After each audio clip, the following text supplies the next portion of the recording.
صورت دی هیله لرم چې ښه روغ اوسېږي. زما څخه میرویس ورور پوښتنه کړې ده، د کندهار څخه دی، د لوی کندهار څخه دی. ما سره پوښتنه وکړله چې د خپل دغه به چیرې د خپل ټي پي یا هم ټیک پروفیټ د خپل ګټه ځای به چیرې ږدي په ټریډینګ کې.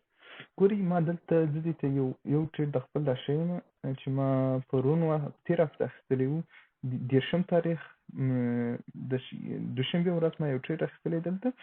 ته یې وګورې دلته چې زما دلته یې وګورې ته سل پیپه دي، دا وینې دا دلته چې نوشتې دا سل پیپه شوله، مطلب ما سل پیپه وګټله، او که چیرې ما دا ټریډ بایللی وای نو ما 20 پیپه بایلله. دا وګورې دلته معلومیږي. نو داسې که چیرې زه 8 پیپه مطلب 8 پیپه وبایلم او 8 ټریډه مثلا ما دلته یو ټریډ شو صحیح شو، که ما دا 8 ټریډه وبایلله او 2 ټریډه مې وګټله داسې چې 200 پیپه کېږي، نو بیا هم زه په ګټې کې یم، 40 پیپه بیا هم ما وګټله. زه یو څه ته مثال در کوم. مثال 8 پیپه چې زه 8 ټریډه چې وبایلم، 8 واره 20 160 او زه چې کله 2 ټریډه واخلم 2 ټریډه کېږي ویې ګټم 200، نو 160 منفي 200 40 پیپه بیا ما ګټه وکړله. مطلب که چیرې تا ګرسره کې 10 ټریډه دې واخیستل، په 10 ټریډو کې دې 8 ټریډه تا وبایلل، تاوان دې وکړي، خالص 2 دانې وګټله، مطلب 2 دانې دې داسې وډله تر سره پورې ورسېدله، بیا هم ته په ګټه کې یې، مطلب دې داسې شو. اوس ستا پوښتنه میرویس ورور پوښتنه دا وله چې زه چیرې وویږدم، مطلب زه څنګه پوه شم.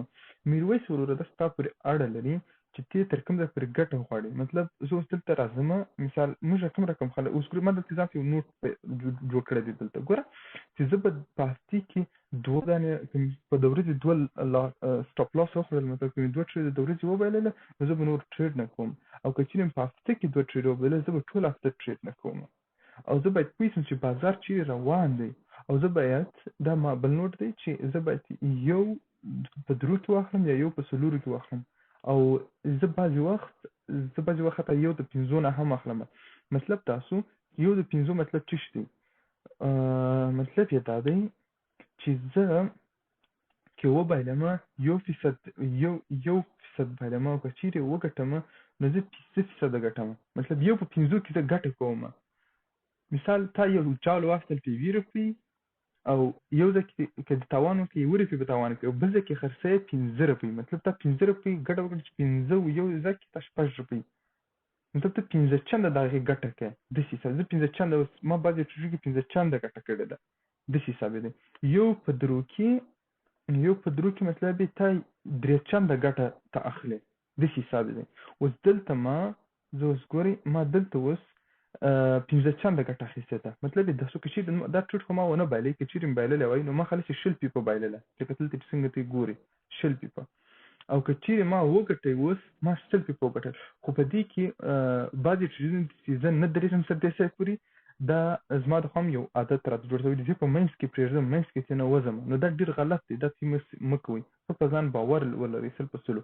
او دلته ما بل ټریډ اخیستی، دا هم دغسې دي، که مې چیرې بایللی وای 100 دلته چې څنګه درته ښکاري، او که چیرې اوس وګوره تر سټاپ لاس ټي پي خوړلې ده، ټي پي وګوره 100 ده، او بعضې اخلي زه بعضې ټریډونه مې اخیستلي دي یو په 80 کې هم، مطلب دلته چې دی 15 او 80، مثال ما که مې بایللی وای 80 پیپه مې بایلله، اوس مې وګټئ 80 پیپه مې وګټله، 15 پیپه مې بایلله او 80 پیپه مې وګټله.